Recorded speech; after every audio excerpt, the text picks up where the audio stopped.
துலாம் ராசி அன்பர்கள் அனைவருக்கும் வணக்கம். இன்றைய பதிவுல உங்களை பத்தி உங்களுக்கே தெரியாத நிறைய விஷயங்களை இந்த பதிவுல பார்க்க போறோம். இந்த பதிவு உங்களுக்கு ரொம்பவே பயனுள்ளதா இருக்குங்க. முதன் முறையா நீங்க நம்ம சேனலை பாக்குறீங்க அப்படின்னா மறக்காம சப்ஸ்கிரைப் பண்ணி வச்சுக்கோங்க. துலாம் ராசி தனக்காக வாழ்றவங்க யார் வேணா இருக்கலாம். ஆனா தன்னை சுற்றி உள்ளவர்கள் நன்றாக இருக்கணும்னு வாழ்றவங்க யாருன்னா இந்த துலாம் ராசி அன்பர்கள் தான். ஒருத்தவங்களுக்கு 7.5 வருஷம் தான் சனி பயிற்சி, அதாவது 7.5 சனி. 10 வருட காலமாக சனி பயிற்சியை அனுபவித்து கொண்டிருக்கக்கூடிய துலாம் ராசி அன்பர்களே, இப்போ சுவாதி நட்சத்திரம், சித்திரை 3-4 பாதங்கள், விசாகம் 1-2-3 பாதங்களை உள்ளடக்கியதுதான் இந்த துலாம் ராசி. அதிபதி பாத்தீங்கன்னா சுக்கிர பகவான். இப்போ சாதாரணமா நீங்க இருப்பீங்கன்னு நினைக்கிறீங்க, கிடையவே கிடையாது. நிறைய எதிர்பார்ப்புகள் உங்க மனதுல இருக்கும். அந்த எதிர்பார்ப்புகள் ஏமாற்றங்களாகி நம்பிக்கை துரோகங்களாக, கஷ்டங்களாக, மன உளைச்சல் அதிகமா ஏற்பட்டு வாழ்க்கையில ரொம்ப கஷ்டப்பட்டு ஃபீலிங் ஆகி வெறுத்து போய் இருக்கக்கூடியது இந்த துலாம் ராசி தான். என்ன காரணம்? முதல்ல துலாம் ராசி உங்களுடைய 2ஆம் வீட்டு அதிபதி செவ்வாய் பகவான். செவ்வாய் 2ஆம் வீட்டு அதிபதியா இருக்கிறதால வீட்டுல தங்குறது, சொந்த வீடு வாங்கணும், நமக்குன்னு ஒரு இடம் இருக்கணும் அப்படின்ற நியாயமான கோரிக்கை மனசுல இருக்கும். ஆனா அது நடக்காது. அப்படியே நடந்தாலும் அதுல நிறைய செலவுகளும் ஏற்பட்டுரும். அதே மாதிரி நிறைய துலாம் ராசி அன்பர்களுக்கு திருமணத்துக்கு பிறகுதான் சொந்த வீட்டின் அமைப்பே ஏற்படும். காரணம் 7ஆம் வீட்டு அதிபதியும் உங்களுக்கு செவ்வாய் தான். 3ஆம் வீடு குரு பகவான். இந்த 3ஆம் வீட்டுல குரு பகவான் இருக்கிறதால முயற்சி செய்யக்கூடிய திறமை அதிகமா துலாம் ராசி அன்பர்களுக்கு உண்டு. சும்மா முயற்சி பண்ண மாட்டாங்க. முடிஞ்ச வரைக்கும் ஒரு விஷயத்த முயற்சி செஞ்சு வெற்றி அடைவார்கள். இந்த முயற்சி இவங்களுடைய நோக்கம் என்னன்னா செல்ஃபிஷா இருக்காது. நான் மட்டும்தான் நல்லா இருக்கணும், நான் மட்டும்தான் சந்தோஷமா இருக்கணும், நான் மட்டும்தான் நிம்மதியா இருக்கணும், மற்றவங்களாம் வீணா போகணும் அப்படின்ற எண்ணமே இருக்காது. தன்னை போல் பிறரும் ஆக வேண்டும். தன்னுடைய கருத்தை மற்றவங்களும் புரிஞ்சுக்கணும். சில இடத்துல நியாயமா கோவப்படுவாங்க, கோவப்படாம இருக்க மாட்டாங்க, ஸ்ட்ரெயிட் ஃபார்வர்டா இருப்பாங்க. ஆனால் மனதில் பட்டதை அந்த இடத்துல பேசிட்டு நகர்ந்துடுவாங்க. 4ஆம் வீடு சனி பகவான் வீடு. தாயின் மீது பற்று அதிகமாகவே இருக்கும்.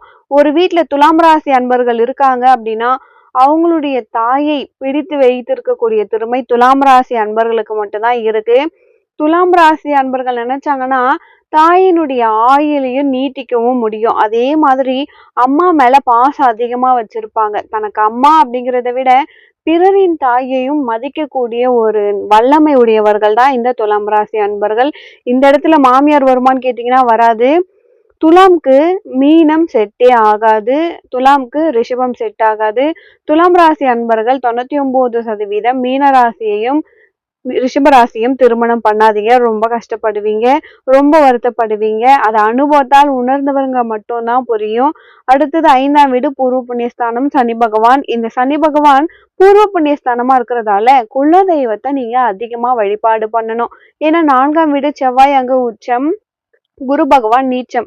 ஸோ கொஞ்சம் இண்டிவிஜுவல் நாலேஜா அதிகமா வளர்த்துக்கணும். ஒரு விஷயம் பட்டுதான் மேல போவோமே தவிர உடனே நம்ம மேல போகிறது இல்லை. அதே மாதிரி நமக்கு புத்தி கூர்மை அதிகமா இருக்கும். ஒரு ஆணாக இருக்கும் பொழுது ஒரு பெண்ணின் மனதை ஈஸியா புரிஞ்சுப்பீங்க. ஒரு பெண்ணா இருக்கும் பொழுது ஒரு ஆணின் மனநிலையை ஈஸியா புரிஞ்சுப்பீங்க. 6ஆம் வீடு, இந்த 6ஆம் வீடு ரணரோக ருத்ரஸ்தானம், குரு பகவான் வீடு. இங்க சுக்கிர பகவான் உங்களுக்கு உச்சம், புதன் நீச்சம். சுத்தி உள்ளவங்க என்ன சொன்னாலுமே நீங்க நம்பிடுவீங்க, கேட்கவே மாட்டீங்க. அது கரெக்டா தப்பா சரியா ஒரே வார்த்தை அவங்க சொல்றாங்க, அவங்க எனக்கு நல்ல ஃப்ரெண்டு, அவங்க சொல்றது கரெக்டா இருக்கும்னு நம்பிடுவீங்க. பாசத்துக்குமே நீங்க கட்டுப்பட்டுருவீங்க. காதல் தோல்வி ஏற்படுறதுக்கு ஒரு முக்கியமான காலகட்டம் இந்த மீனம் தான். உங்களை ஏமாத்தணுன்னே வருவாங்க, உங்களை அடைஞ்சிருவாங்க, உங்களை ஆபத்துல கொண்டு போய் தள்ளி விட்டுருவாங்க. கஷ்டப்படுவீங்க, ஃபீல் பண்ணுவீங்க. மனதளவிலும் சரி உடல் அளவிலும் சரி ஒரு தெளிவான சிந்தனை வர்றதுக்கு காலம் ரொம்பவே எடுத்துக்கும். காரணம் இதுதான். ஆனா எதிர்பார்த்துட்டே இருப்பீங்க. ஒருத்தவங்க கிட்ட பேச மாட்டீங்க, ஆனா பேசிட்டா அவங்க கிட்ட நீங்க எதிர்பார்க்க ஆரம்பிப்பீங்க. அப்படி பேசும்பொழுது நீங்க ஏமாற்றம் அடையிறீங்க. உங்களுடைய உடல் சம்பந்தப்பட்ட பிரச்சனைகள் நிறைய இடத்துல உங்களுக்கு ஒத்துழைக்காது. அதை வெளியே சொல்லவே மாட்டீங்க. இதனால என்ன ஆகும்னா உடல் பிரச்சனை அதிகமாகும். 7ஆம் இடம் கலஸ்திரஸ்தானம் செவ்வாய் பகவான். சூரியன் உச்சம். துலாம் ராசி திமிரான ராசி, ரொம்ப ஆஹோஹோ ராசி.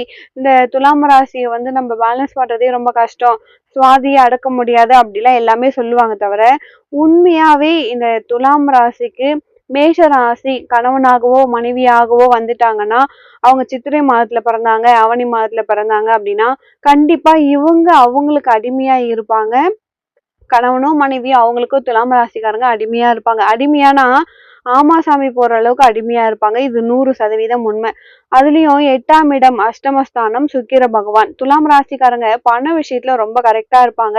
ரொம்ப ரொம்ப கரெக்டா இருந்தாலுமே பணமே ஒரு பெரிய போராட்டமா இருக்கும். திடீர்னு உங்களுக்கு ஒரு பண தட்டுப்பாடு ஏற்படும் பாருங்க. அப்பதான் யார் உண்மையாவர்கள், யார் நல்லவர்கள், யாரை நம்பலாம், யாரை நம்பக்கூடாதுன்னு ஒரு கரெக்டான ஒரு விஷயம் தெரியும். அதே மாதிரி 9ஆம் வீடு பாக்கியஸ்தானம். இந்த பாக்கியஸ்தானத்தின் அதிபதி யாரு? புத பகவான். இந்த புதன் இருக்கிறதால உட்கார்ந்து யோசிச்சு ஒரு விஷயத்த செஞ்சீங்கன்னா புதன் புத்திகாரகன் உங்களுக்கு நல்லது செய்வாரு. சோ துலாம் ராசி அன்பர்கள் ஒரு டயஸ் கொடுக்க போறீங்க, இல்ல ஒரு சைன் பண்ண போறீங்க, ஒரு காலேஜ் சூஸ் பண்ண போறீங்க, ஏதோ ஒரு விஷயம் நீங்க பண்ண போறீங்க, வெளிநாடு போக போறீங்க, வேலையில ஒரு டிரான்ஸ்பர் கேட்க போறீங்க அப்படின்னும் பொழுது ஒரு நிமிஷம் நீங்க யோசிங்க. உங்களுக்கு தெரிஞ்சவங்களா இருக்கட்டும், உங்க லவ்வரா இருக்கட்டும், உங்களுக்கு லவ் ஒத்துக்கிட்டாங்க, இல்ல பாஸ் பண்ணிட்டீங்க, இல்ல பெட்ரோல் போட போறீங்க, எவ்வளோ போடணும் எல்லாத்தையுமே ஒரு நிமிஷம் யோசிச்சு பாருங்க. அதுல ஏதாவது ஒரு மைனஸ் இருக்கும். கண்டிப்பா உங்களுடைய குறைகளை வேற யாராலையும் தீர்க்க முடியாது. நீங்க நினைச்சா மட்டும்தான் தீர்க்க முடியும். அவ்வளோ பலமுடைய ஒரு ராசி. உங்களுடைய 10ஆம் வீடு செவ்வாய் பகவான் நீச்சம். ஸோ முடிஞ்ச வரைக்கும் துலாம் ராசி அன்பர்கள் ரியல் எஸ்டேட்ல இருக்காதீங்க. உங்களுக்கு அந்த அளவுக்கு சாதகமா இருக்காது. குரு உச்சம், பிசினஸ் பண்ணலாம், கூட்டு தொழில் பண்ணலாம். அந்த பிசினஸ் பண்றதா இருந்தா சில கட்டுப்பாடுகள் சுய ஜோதகத்தை பார்த்துட்டு பண்றது நல்லது. உங்களுடைய 12ஆம் வீடு லாபஸ்தானம் சூரிய பகவான். நீங்க தனியா நினைச்சு ஒரு இடத்துல உட்கார்ந்து, அதாவது ஆளுமை திறனும் அப்படின்றது உங்ககிட்ட 100% இல்லை, 200% ஆளுமை திறன் இருக்கணும். எந்த ஒரு விஷயத்தையுமே கட்டி ஆளக்கூடிய அமைப்பு, 10 பேரை வச்சு வேலை வாங்கக்கூடிய தன்மை உண்டு உங்களுக்குன்னு சொல்லலாம். எடுத்த விஷயத்த எடுத்த நொடியில முடிக்கக்கூடிய ஒரு கட்ஸ் உங்களுக்கு இருக்கு. நீங்க யாருன்னு உங்களுக்கு தெரியணும்னா நீங்க போயிட்டு கண்ணாடியை போய் பார்க்க தேவையில்ல. ஒரு 10 பேரை வேலை வாங்குற விதம் தெரியும். நீங்க எத்தனை டிகிரி படிக்கிறதா இருந்தாலுமே அந்த அமைப்பு உங்களுக்கு இருக்கு. நீங்க எத்தனை வேணா படிக்கலாம். பிகாம் படிக்கிறீங்கன்னா எம்காம் படிங்க, மாஸ்டர் டிகிரி குவாலிஃபிகேஷன் நீங்க படிங்க, அதுவுமே உங்களுக்கு நல்லது. அதே மாதிரி அஷ்டமஸ்தானத்துல சந்திரன் உச்சன்றதால உங்களுக்கு நிறைய யோசனைகள் வரும், நிறைய சிந்தனைகள் வரும்.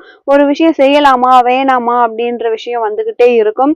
10ஆம் வீட்டுல இருந்து 11ஆம் வீடு வரைக்கும் லாபம். ஆனா இந்த 12ஆம் வீடு இருக்கு பாருங்க, இதுவும் புத பகவான் வீடுதான். இங்க சுக்கிரன் நீச்சம். தெரியாம ஒருத்தவங்களை நீங்க நம்பிட்டீங்க அப்படின்னா பண காசெல்லாம் விட்டுட்டு ஜீரோக்கு வந்துருவீங்க. பரமபத வாசல் மாதிரிதான். எவ்வளோக்கு எவ்வளவு மேல போறீங்களோ அவ்வளோக்கு அவ்வளோ ஜீரோவா கீழே வந்துருவீங்க. சோ இப்படி இருக்கக்கூடிய துலாம் ராசி அன்பர்களுக்கு ஒரு சின்ன நல்லது, ஏதாவது ஒரு நல்லது நடக்கணும் அப்படி இல்லையா? இப்போ 12 கட்டத்தை வச்சு லக்னத்தை வச்சு நம்ம சொல்லிட்டோம். இதெல்லாம் தாண்டி இந்த துலாம் ராசி அன்பர்கள் இந்த ஒரு விஷயம் செஞ்சா நல்லது நடக்கும். இப்போ துலாம் ராசிக்காரங்களே நீங்க ஒரு பசு மாட்டுக்கு அச்சு வெல்லம் கொடுங்க. அதாவது ஒரு மாடு சன மாடா இருக்கு அப்படின்னும் பொழுது அது இன்னமும் சிறப்பா இருக்கும். அப்போ நீங்க சந்ததி வழியா இருக்கக்கூடிய பிரச்சனை, காலங்காலமா இருக்கக்கூடிய பிரச்சனை, 100 கோவிலுக்கு வேண்டுதல் இருக்கு அந்த பிரச்சனை, எல்லா பிரச்சனையும் ஒரே நிமிஷத்துல தீரக்கூடிய அமைப்பு. மாட்டுக்கு நீங்க அச்சு வெல்லம் கொடுத்து பாருங்க. ஒவ்வொரு துலாம் ராசி அன்பர்களும் ஓஹோன்னு இருப்பீங்க. மேலும் நீங்க துலாம் ராசியில பிறந்த ஆணாக இருந்தாலும் சரி, பெண்ணாக இருந்தாலுமே சரி, இந்த வருடம் முடிவதற்குள் 2025 முடிவதற்குள் யாராவது ஒரு 2-3 பெண்மணிகளுக்கு பூ வாங்கி கொடுங்க. நீங்க பெண்ணா இருக்கும் பட்சத்துல நீங்களும் பூ வாங்கி வச்சுக்கோங்க. உங்களுக்கு தெரிஞ்ச 2-3 பெண்கள், அம்மாவோ தங்கையோ தோழிக்கோ யாருக்காச்சும் நீங்க பூ வாங்கி கொடுங்கல. ஆண்களா இருக்கும் பொழுது உங்களுடைய அம்மா அக்கா தங்கை தோழி யாருக்காவது ஒரு 3 நபருக்கு வெள்ளிக்கிழமையில பூ வாங்கி கொடுங்க. இல்ல எனக்கு யாருமே தெரியாது அப்படின்னும் பட்சத்துல நீங்க உங்க வீட்டு பக்கத்துல இருக்கக்கூடிய அம்மன் கோவிலுக்கு சென்று அங்கு ஒரு பூ வாங்கி கொடுத்து அம்மனுக்கு அர்ச்சனை பண்ணுங்க. இந்த வருடம் முடிவதற்குள் ஏதாவது ஒரு வெள்ளிக்கிழமையில நீங்க பண்ணுங்க. கண்டிப்பா உங்களுக்கு 100% நல்லது மட்டுமே நடக்கும். எந்த வேண்டுதல் வேணும்னாலுமே நீங்க வச்சுட்டு இந்த பிரார்த்தனையை செய்யுங்க. கண்டிப்பா உங்க வேண்டுதல் நிறைவேறுங்க. இந்த பதிவு துலாம் ராசி அன்பர்களுக்கு ரொம்பவே பயனுள்ளதா இருக்கும்னு நினைக்கிறேன். வீடியோ பிடிச்சிருந்தா மறக்காம நம்ம சேனலை சப்ஸ்கிரைப் பண்ணி வச்சுக்கோங்க. நன்றி.